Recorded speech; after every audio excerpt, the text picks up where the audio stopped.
નમસ્કાર મિત્રો, આરોગ્ય જ્યોત યુટ્યુબ ચેનલની અંદર તમારું હાર્દિક સ્વાગત છે। શા માટે એ શેરડીના રસને સ્વાસ્થ્યનું એક સુવર્ણ અમૃત ગણવામાં આવે છે?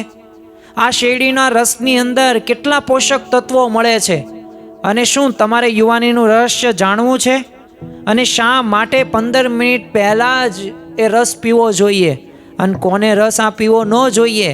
તો ચાલો આ બધાય પ્રશ્નોના જવાબો આ વિડીયોની અંદર આપણે એ જાણીએ અને સમજીએ। પ્રથમ જ તે આ શેરડીના રસ સાથે શિવ અને શીતળતા એ જોડાયેલી છે, કારણ કે સમુદ્ર મંથન સમયે જ્યારે ભગવાન એ શિવના શરીરમાં વ્યાપેલો અતિશય પિત્ત એટલે કે ગરમી હતી, તો આ ગરમીને શાંત કરવા માટે એ દેવોએ છે ને શેરડીના રસનું સેવન કરાવ્યું હતું।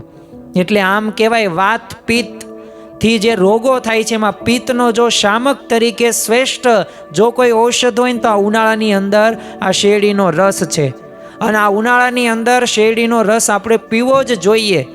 હવે પ્રથમ જ તે વાત કરીએ કે આ શેરડીના રસની અંદર પોષક તત્વો કેટલા જોવા મળે છે, તો જો આયર્ન, ફોસ્ફરસ, કેલ્શિયમ, મેગ્નેશિયમ જેવા ખનિજ તત્વો એ શેરડીની અંદર જોવા મળે છે। એટલે આટલા બધા મિનરલ્સ એ તમને શેરડીના રસમાંથી મળશે તો ઘણો બધો ફાયદો એ આ શેરડીના રસ પીવાથી થતો જોવા મળે છે। અને ખરેખર યુવાનીનું રહસ્ય પણ છે, કારણ કે સફેદ વાળ અત્યારે સ્વાભાવિક રીતે થાય છે, તો એને અટકાવવા માટે શેરડીનો રસ બેસ્ટ છે। ત્વચાને યુવાન અને તેજસ્વી રાખવા માટે આ શેરડીનો રસ પીવો જોઈએ અને નેચરલ મોલાસિસની ભરપૂર એ માત્રાની અંદર એ આપણને પ્રાપ્ત થતું જોવા મળે છે। એટલે યુવાનીનું પણ રહસ્ય આ શેરડીનો રસ છે। ત્યારબાદ આપણે વાત કરીએ કે શરીરનું રક્ષક છે, કારણ કે હિમોગ્લોબિનમાં વધારો અને જે માસિક ધર્મમાં રાહત જો તમારે પામવી હોય તો એના માટે શેરડીનો રસ બેસ્ટ છે। ત્યારબાદ કમળો હોય તો રામબાણ ઇલાજ તરીકે શેરડીનો રસ તમે પી શકો। અરે મૂત્રવર્ધક ગુણધર્મો પણ ધરાવે છે અને લોહી જેનું જાડું હોય તો એનું પાતળું કરવા માટે અને કોલેસ્ટ્રોલ ઘટાડવા માટે આ શેરડીનો રસ પીવો જોઈએ। એટલે આ ઉનાળાની અંદર આપણે જેમ બને તેમ વધુમાં વધુ આ શેરડીના રસ પીવાથી આપણા શરીરને રક્ષણ આપી શકીએ છીએ। પણ એક સાવધાની રાખવી કે જે આપણે શેરડીનો રસ બહાર બજારમાંથી લાવીએ છીએ અથવા તો એ શેરડીના રસને ફ્રીજની અંદર આપણે સ્ટોર કરીને મૂકીએ છીએ અને કલાક, 2 કલાક, 5 કલાક પછી એ આપણા પરિવારના સભ્યોને આપણે શેરડીનો રસ નથી આપતા, આપણે એક ઝેર આપીએ છીએ। કારણ કે રસ કાઢ્યા પછી 10-15 મિનિટની અંદર આપણે એને પી જ જવાનો। તમને સ્ક્રીનમાં દેખાય છે એ વોર્નિંગ કેમ આપવામાં આવી છે? જો આવો કલર થઈ જાય વાસ્તવમાં આ એક પ્રયોગ કરવો, પણ એ રસ પાછો પીવો નહીં। બજારમાંથી રસ લાવો અને પછી એ ફ્રીજમાં મૂકવો અથવા બહાર મૂકી શકો, પછી તમારે અડધી કલાક કે કલાક પછી એ રસનો તમારે કલર જોઈ લેવાની છૂટ। આ તમને ગ્લાસમાં જે કલર બતાય છે એવો જ કલર થઈ જશે, કાળાશ પડતો થઈ જશે। એટલે ખરેખર એ શેરડીનો રસ નહીં પણ ઝેર થઈ ગયું અને એ આલ્કોહોલ જ છે એક પ્રકારનું અને એ આપણા શરીરને નુકસાન કરશે। એટલે સ્વાભાવિક રીતે અમૃત છે સ્વાસ્થ્ય માટે અને ઝેર સમાન થઈ જશે, કારણ કે ઓક્સિડેશનના કારણે છે ને એ સ્વાસ્થ્ય માટે હાનિકારક બને છે।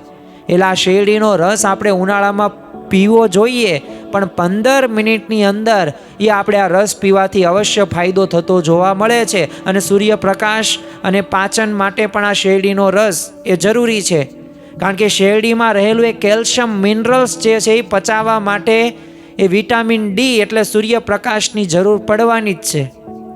એટલે આપણે એક ધ્યાન એ પણ રાખવું કે સૂર્યાસ્ત પછી ક્યારેય આપણે શેરડીનો રસ નહીં પીવાનો। અને રાત્રે પીવાય શું થશે? અપચો થશે, અરે ટોક્સિન્સ પેદા થશે અને એનાથી ઘણા બધા રોગોનું આપણે આમંત્રણ આપીએ છીએ।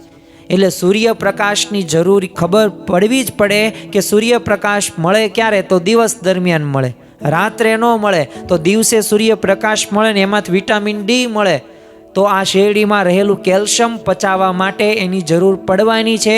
એટલે આપણે દિવસ દરમિયાન શેરડીનો રસ પીવો એ હિતાવહ છે। સૂર્યાસ્ત પછી ક્યારેય શેરડીનો રસ એ આપણે પીવાનો નથી। ત્યારબાદ આપણે વાત કરીએ કે ક્યારે પીવું અને ક્યારે ન જ પીવું, તો ભારે ભોજન પછી તરત નથી પીવાનું. કારણ કે જો તમે ભારે ભોજન એ તેલવાળું બટેટા ભૂંગળા હોય, શાક રોટલી હોય, ઢોસા હોય, બર્ગર હોય, આવું ફાસ્ટ ફૂડ ખાતા હોય, ઘરનું જાજુ જમી લીધું હોય, તો તરત તમે જમી લેશો ને તો કફ થશે અને શરદીનું કારણ એ શેરડીનો રસ બનશે. એમાંથી જે આપણને મળવાનું છે મળશે નહીં. પણ શ્રેષ્ઠ સમય કયો? તો બપોરે અથવા ખાલી પેટે એક અલગ અલગ ટોનિક તરીકે આપણે વાપરી શકીએ. અને નાસ્તામાંય તે વિકલ્પ તરીકે આપણે શ્રેષ્ઠ ઉપાય આ શેરડીનો રસ છે તો આપણે ખાલી પેટે પીએ. ઉનાળાની અંદર શેરડીનો રસ પીવો ફાયદાકારક છે, પીવીએ પણ છીએ, પણ જો આ રીતે પીશું તો આપણને વધુ ફાયદો થશે. હવે આપણને એક નવો પ્રશ્ન થવો જોઈએ, કોણ દૂર આને રહેવું જોઈએ કે કોને આપણે પીવો ન જોઈએ? તો જેમને કફ અને શરદીની પ્રકૃતિ છે તો એને આ શેરડીનો રસ પીવાય નહીં. અને ગંભીર કોલેસ્ટ્રોલની સમસ્યા હોય તો જો ડૉક્ટરને સલાહ લેવાની પછી જ તે પીવાનું. જો આ બધી આપણે જે આરોગ્ય જ્યોત ચેનલની અંદર હેલ્થને લગતી જે માહિતી આપવામાં આવે છે એ બધાય તે ઓનલાઈન સ્ત્રોત હોય કે પછી આયુર્વેદની અંદર આપવામાં આવ્યું હોય તો એના આધારે આપણે આ માહિતી શેર કરીએ છીએ. આમાં મારું પોતાનું રિસર્ચ કે પોતાના અંતર આત્માને પૂછીને નથી કહેતો, પણ હા, આ બધી વાતો એક વૈજ્ઞાનિક રીતે પ્રૂવ થયેલી છે અને સંશોધિત થયેલી છે. એટલે એ વાતો ઉપર આપણે વિશ્વાસ રાખીને આગળ વધવાનું જ. પણ સાથે સાથે આ કોલેસ્ટ્રોલની સમસ્યાવાળા પાછા શેરડીના રસથી દૂર રહે. અને જો પીવો જ હોય ને તો ડૉક્ટરની સલાહ લઈ લેવાની અને પોતાની પ્રકૃતિ અનુસાર આપણે સેવન કરી શકીએ. પછી નકરો પી કરીએ તોય તે પાછો પ્રશ્ન થાય. અને છેલ્લે એક સ્વાસ્થ્યનો એક સુવર્ણ નિયમ છે કે પ્રથમ તો લીલા રંગનો જ રસ પીવો, એટલે તાજો રસ પીવો. પછી માત્ર દિવસ સમયે સૂર્યપ્રકાશમાં જ પીવાનો છે અને ભોજન સાથે નહીં, પણ અલગથી પીવાથી એ વધુ ફાયદો થશે. તો કુદરતી રહો, સ્વસ્થ રહો અને આ નિયમોનું પાલન અવશ્ય કરો. જો તમને આવા વધુ હેલ્થને લગતા વિડીયો તમારે જોવા હોય, નવી નવી માહિતી મેળવવી હોય તો આ ચેનલને સબસ્ક્રાઈબ કરજો, લાઈક કરજો વિડીયાને, અને ખાસ કોમેન્ટમાં તમારા પ્રતિસાદ આપવાનું પણ ભૂલતા નહીં.